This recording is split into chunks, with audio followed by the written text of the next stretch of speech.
Yeah, I've got a few questions. There's a lot of Yeah. points made, and some of them are pretty shocking. So the first point you started talking about is Hamas. Let's just get an idea of the strength of Hamas today. I was under the impression that Yeah. there's nothing left of Hamas, and I'm pretty critical of the bombing of Gaza because I'm like, I'm surprised Hamas hasn't surrendered, which is a separate discussion. I want to ask your thoughts on why you think they haven't surrendered, but also what's left of Hamas in your opinion. What have you seen? Well, what Hamas has been able to do is repurpose Israeli munitions that have been dropped in unprecedented quantities on the Gaza Strip. I mean, we've seen the equivalent of something like 4 of the nuclear weapons that were dropped, maybe 6 to 8 of the nuclear weapons that were dropped on Nagasaki and Hiroshima dropped on Gaza. And I was in Gaza during the Israeli assault on Gaza in 2014, which left a large swath of Gaza destroyed. And so I was in areas like Beit Hanun where I would see unexploded munitions. And these are like the size of, like a canoe. They're massive bombs. And people will tell you, don't go into that neighborhood. Hamas will send a bomb disposal crew in, and they'll reassemble that into what they call Shoaz bombs, which are like TV bombs. And you've seen them place them on tanks and armored personnel carriers by hand. Near Rafah, during the failed Operation Gideon's Chariot by Israel, one Hamas fighter actually managed to toss a Shoaz bomb into an open turret of an armored personnel carrier and kill 7 Israeli soldiers. So Israel's essentially importing weapons into Gaza, while they also have, the usual supply of AK-47s and these homemade Javelin missiles. And then when you talk about manpower, there's basically an endless supply of manpower in Gaza, because who are the Al-Qassam brigades? They're the orphans. They're people whose families have been killed and disappeared and arrested for generations. And so they are determined to resist Israel tooth and nail. They have nothing to lose and essentially everything to gain by resisting Israel. And the Al-Qassam brigades is something that, while it exists under the leadership of Hamas, is much closer to the local population and is much more respected by the local population than Hamas. I mean, when I'm in Gaza, people have enormous grievances about Hamas and the political leadership. It's like what you would hear any people say about their elected leadership. But there's generally a consensus on resistance because they're an occupied people, they're a besieged people, and in Gaza they're refugees. They don't have the same kind of privileges. So they have enough people. What about weapons though? I know you said they're repurposing ammunition or bombs that were dropped by Israel, but that can only get them so far. For them to continue resisting after this war has gone on for 2 years now. Are they still getting any supplies of weapons through any means? Because the border's been closed off. I can't see anything getting into Gaza. And I'm just thinking, wouldn't they run out eventually? Not of manpower. Obviously, there's a lot of people that had their family killed by the war, and that feeds anger or resentment, etc. They could join the Al-Qassam brigades, the Hamas military wing. But I just don't get where they keep getting those weapons from. And the tunnels have also been mostly destroyed, haven't they? I don't know what means they have right now, but I do know based on interviews that, for example, I co-produced and directed a film called Killing Gaza about the 2014 war. Based on interviews that were conducted for that documentary, local Gaza fighters from the popular mobilization brigades, who are not Hamas, they're just sort of like the National Guard, said they were preparing for a 3-year war. So there's no way for me to know, but there is a certain logic to the Israeli plan in Gaza. It's a Zionist logic, which relates to demographics, as I said, because Israel needs to maintain a majority of Jews between the river and the sea.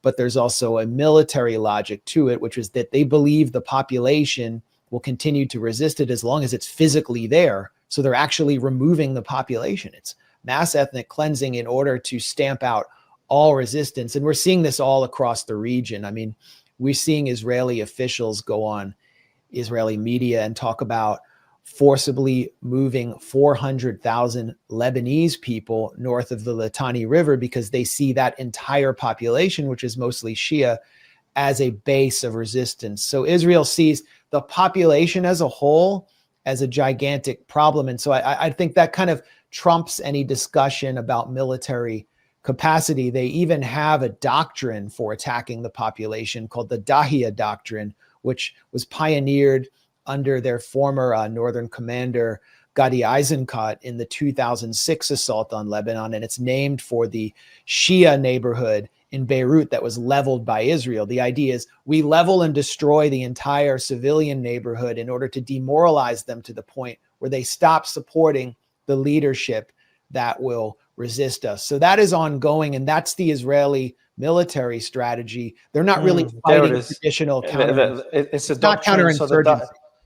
It's a doctrine. It's a doctrine of disappropriate force. The IDF deliberately targets not just enemy combatants, but also civilian infrastructures, just ChatGPT explaining the Dahiya doctrine, in areas linked to hostile groups with the goal of inflicting such massive damage that it deters future attacks. So essentially, Dahiya is known as a stronghold for Hezbollah. And what they would do, they would not only destroy military targets there, but they'd destroy infrastructure in Dahiya, because in their eyes, or it's got a lot of truth to it, is that this infrastructure is run by Hezbollah, is operated by Hezbollah, supports Hezbollah, but also the population there. If they destroy that infrastructure, then they force the civilian population to rebel against the Hezbollah in Lebanon or Hamas in Gaza. Is that the objective of it?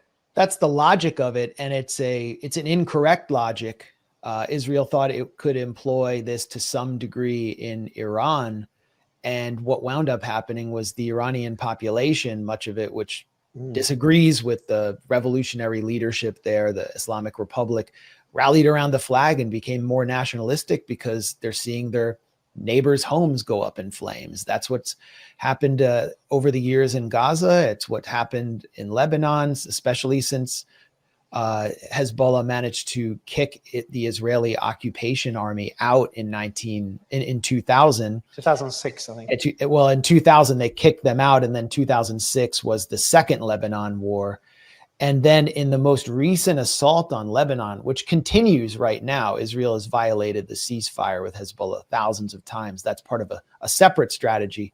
But what we saw when Israel really went in hard on Lebanon was not just attacks for Hezbollah military leaders or, the assassination of Hassan Nasrallah, but attacks on the social network of Hezbollah, which they use to distribute bread and grain and provide education and schooling to a very generally poor working class Shia population. They wanted to cut the population off from the leadership that resists, and it always fails because it produces so much anger. But we're going to see this strategy play out continuously because Israel's only objective and its only way of holding on as an ethno-religiously pure state in a region where most people are not Jewish is through the Dahiya doctrine, like total destruction of all resistance, including the population that supports it. So we're witnessing just so many human rights crimes, and it's not just random. I'm saying there's a logic to it all. I have a counter argument to make, not for Gaza, because I'm pretty appalled by what's happening there. So it's hard to really. I try to always look at both sides of every coin. I'll try my best. It's been difficult for Gaza, but for Lebanon and Iran, I understand they hit a lot of the Iranian infrastructure. And in Lebanon, though, they were a lot more careful. The strikes were a lot more precision strikes when you compare it to what happened in Gaza. Dahiya was hit pretty hard, but they gave a lot of warnings to the buildings. Now, it seemed that they did this intentionally for strategic purposes. They wanted the people to rally against Hezbollah, for Hezbollah to disarm. That's how I saw it. But the strikes were relatively, more carefully done. Would you agree for at least Lebanon, to an extent Israel as well? I based on what I saw and what I was told by people who've been to Dahiya, no. I mean, they were blowing up businesses that belonged to Shia businessmen. They were attacking areas that they considered sympathetic to Amal, which is not Hezbollah. The strike to kill Hassan Nasrallah wiped out 7 entire apartment blocks. They wanted to be so sure that they killed Hassan Nasrallah in this underground bunker that they used an unbelievable amount of GBU bunker buster bombs that weighed between 2,000 and 5,000 pounds. So I don't know how careful this was. It was just, and we also saw Israel for the first time attack near Hamra in Beirut, carrying out strikes near central Beirut. But it was a pretty, but certainly, pretty yeah, they weren't wiping out strike. the entire, they didn't destroy the entire city like they've done in Gaza. And I think this, like the objective was different. At least you'd see it as different. The objective in Lebanon is not to destroy all of Lebanon and kind of turn it into what Gaza is. The same for Iran. Each country had a certain objective. I think for Gaza, the objective is one that is more concerning, and I'll dig into. And I moderated a debate on Thursday. The whole argument is what's happening in Gaza a genocide. For me, I never got into that argument because I really didn't care what you call it a genocide or not. I just look at something, okay, this is wrong, this is not wrong. But when you look at the semantics, I never went deep into that debate. Then I went through it last week to try to understand what a genocide is, what is it defined by the UN Charter. And I spoke to Professor Bartov, and Professor Morris, both are Israelis, both were Zionists as well. One thinks it's a horrible genocide, ethnic cleansing, and the other, Professor Morris, he made an interesting point. He doesn't think it's a genocide by definition, and he doesn't think it's ethnic cleansing yet, but he will call it ethnic cleansing if they remove the Palestinian population from Gaza, if the goal is to kick Palestinians out of Gaza. Now, you're saying that is the objective, and you're seeing indicators that the goal of all this is for Palestinians to be out of Gaza and Gaza to be, integrated into Israel. I mean, they openly say that's the objective. Israeli leadership openly says it. So because you've got all these different politicians. Who's saying that?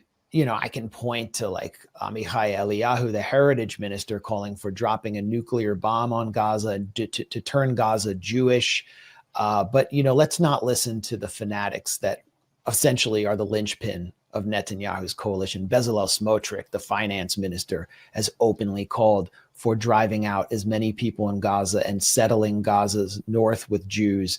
Itamar Ben-Gvir, the security minister, is a leader of the Temple movement, which aims to replace the Al-Aqsa compound with a Jewish third temple and incite a religious war. But let's not listen to them. Let's listen to someone who's more close to the decision-making of the military.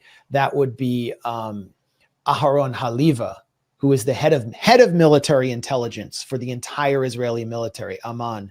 And Israeli media has just released comments that he made back in 2024 when he said that every generation Palestinians need to experience a new Nakba and 50,000 need to be killed. What is the Nakba? The Nakba is something that actually Benny Morris, who you interviewed, was one of the first Israeli historians to kind of confirm, while Palestinians, Walid Khalidi, for example, have written about this for years.